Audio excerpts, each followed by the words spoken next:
Presiden Filipina, Ferdinand Marcos Jr., menegaskan Manila tidak sedang menjauh dari Beijing, meski hubungan kedua negara menghadapi ketegangan akibat sengketa Laut China Selatan.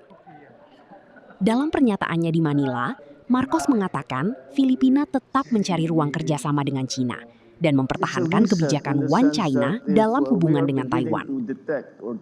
Marcos juga menegaskan bahwa Filipina hanya fokus mempertahankan wilayahnya, serta menjaga perdamaian dan stabilitas kawasan. Di tengah meningkatnya ketegangan maritim, terutama di kawasan Second Thomas Shoal, Marcos menyerukan adanya riset hubungan dengan China melalui dialog agar konflik tidak berkembang menjadi benturan yang lebih besar. And so that we do not get to the point where one of our forces, your vessels, our vessels, the sailors that sail on them make a mistake or there's a misunderstanding.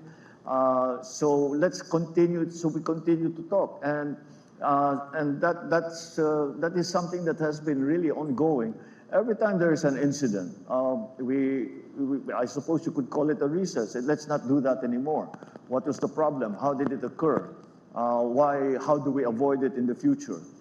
So that's what that reset really means. It's a good deal, and it is a good deal that we will enter into, no matter where it comes from. All we are concerned about is the defense of our territory and the maintenance of peace and stability in the region. That is all that the Philippines is concerned with. That is all the Philippines will promote. That is all that the Philippines will endorse and support. So to allow an attack on anyone from the Philippines is contrary to that policy. So we will stick with that policy where all that we do is work hard to maintain peace and stability in the region. The statement that we are distancing ourselves from China. I don't think that that's in any policy statement that we are distancing ourselves from China. We are continuing to find many instances where we are very much in cooperation with China. China is one of the biggest investors still in the Philippines, and just to as an example, during when the war first broke out in the Middle East, China was one of the countries that we engaged with. We engaged with many countries, but China was one of the countries we engaged with. And to the credit of the People's Republic, they dealt with that engagement on a purely practical, business-like, professional level.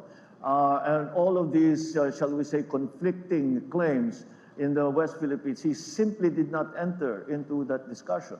And so the idea that we are somehow distancing ourselves from China, quite the contrary.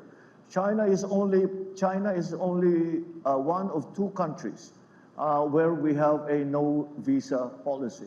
And so that is hardly distancing ourselves from China. We're opening our doors to China and to Chinese travelers. Ourselves from too much economic reliance from China.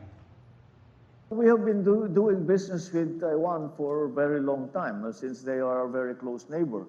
And those arrangements and partnerships that we have with them continue.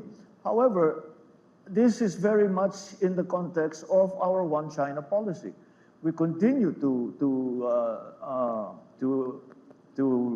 respect and to behave with that policy as the dominant principle in the treatment of both the People's Republic of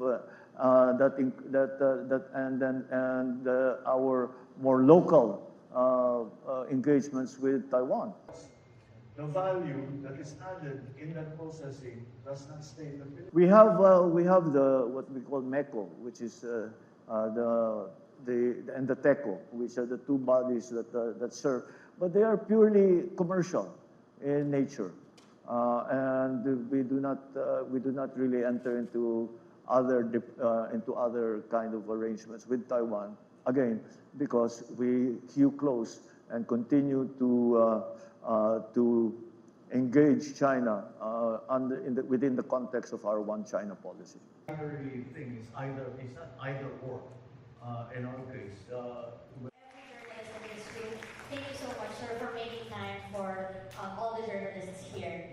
Jelajahi cara baru mendapatkan informasi. Download MetroTV Extend sekarang.